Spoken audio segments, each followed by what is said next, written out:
Mes amis, Kodi au programme, Kodi pour fanatique, et Racine, fanatique Vaudou. Et côté que Ram yo même, yo te venu performer un programme ici à Paris, et que c'était un bel programme, j'en ai cap regardé, et ils ont foule là, t'es content, ouais, et tout fanatique yo t'es content, ouais, Ram sous scène. Et pour ça, nous connaissons Ram lui-même, il fait dans,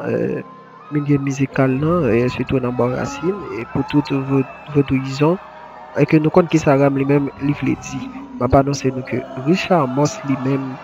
et après le programme qui était fait à Paris, il était tourné aux États-Unis, quand il était un programme pour il jouer Boston. Et après le programme, ça il joué Boston, et Richard Moss lui-même, il était mis sur compte X, côté lui annoncé que il pas fait partie de RAM encore, et que